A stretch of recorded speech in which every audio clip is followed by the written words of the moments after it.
Welcome back to another episode of our parent journey from transition to transformation for adult children that are profoundly autistic, severely autistic, level 3 autistic. They've got lots of challenges, right? And we promised on the last episode we start giving you some very specific guidance and suggestions. So that's what I'm going to do today as a dad of a 34-year-old profoundly autistic son. And this is probably one of the most important things I've learned and one of the hardest things for me. And I apologize in advance, but for instance, my son got up at 3:20 this morning, so I've been up for a while, watching him on the camera and everything. But I think back to the early days, and one of the things I learned as a dad was I tend to be a A1 driver personality type, very much in control. I want to solve problems quickly. I'm all about just get it done. Let's quit messing around. That was sort of the strategy and the style that I had for our son when he was growing up. And I learned quickly that that was just terrible. It was not the way to go, right? So for all the dads out there that are frustrated with the speed of change and, well, this program isn't exactly the way I want it. I really need it to be done this way, this way, this way. My advice to you is to chill. Now, I know that seems ridiculous. I'm a very hyper person, and you probably have some of those same tendencies too. But if you just sort of let it happen, right? If you find some folks, some people that have the right training. We have a BCBA, we have other folks that have advanced degrees in special ed or different kinds of therapies. And you let them take over the program and do it the way they recommend. The results are so much better, and you don't have all the staff turnover. I mean, I was so micromanaging, we couldn't keep people very long because I was driving them crazy. Like, why wouldn't you do it this way? Well, I would do it that way. I wasn't listening to them.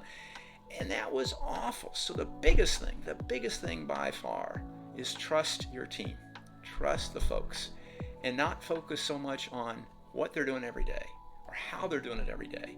But what's that end goal, right? Where are they going? So I'm going to give you a couple examples, right? Because it's easy to talk about this in the abstract. So one thing I learned very quickly is how counterintuitive behavior therapy, ABA, applied behavior therapy is, right? As a parent, as a dad, I can remember how I was raised as a child. If I saw my kid doing something wrong, I was going to get in their face and have them change it. Like, why are you doing that? Quit doing that. And I'd discipline them. And I'd really make sure that they understood that was not accepted behavior. However, for the profoundly autistic, the severely autistic, level 3 autistic, and our son in particular, and a lot of others like him, that is absolutely the opposite of what you need to do. If they're doing something to drive you crazy, you don't react. And that is so hard. It's so hard for me to do. But they're looking for the juice. They're looking for anything that gets a reaction from you. They don't care whether it's positive or negative. They just get their juice from, I got dad to react. I got him to say something to me. And so you end up encouraging the behavior that you actually want to discourage. So one of the things I've learned, it's been very hard. It's taken me lots of years and I'm still not great at it, is if Michael, our son, does something that just drives me crazy, and he knows it drives me crazy, he'll look at me, right? He'll do something like he'll throw some stuff on the floor. He'll look at me for a reaction. Or he'll throw his puzzle on the floor, all the pieces scattered right before he goes to bed, and they're all over the floor. And he wants that reaction, because as soon as he gets that reaction, he goes, oh, I got him, right? And then he does it again and again. If I just ignore it, I just pay no attention to it, well, then it's no fun anymore. And he stops doing it.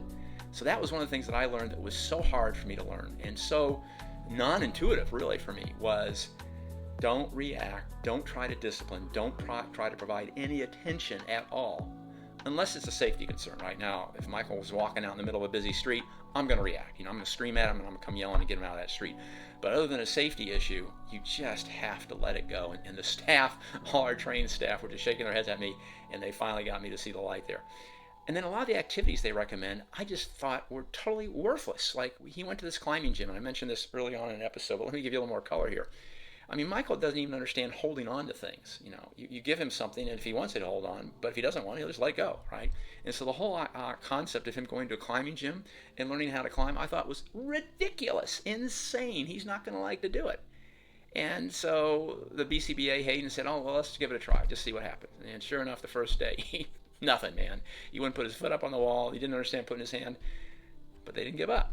And so day after day, week after week, they worked with Michael. And he loves food, and so they motivated him with food. They put a little piece of candy or something right above his reach. And if he got there, then whomever was alongside him on the wall would actually give it to him. And so he learned that by climbing, he would get rewarded as he made it up the wall. Well, guess what happened?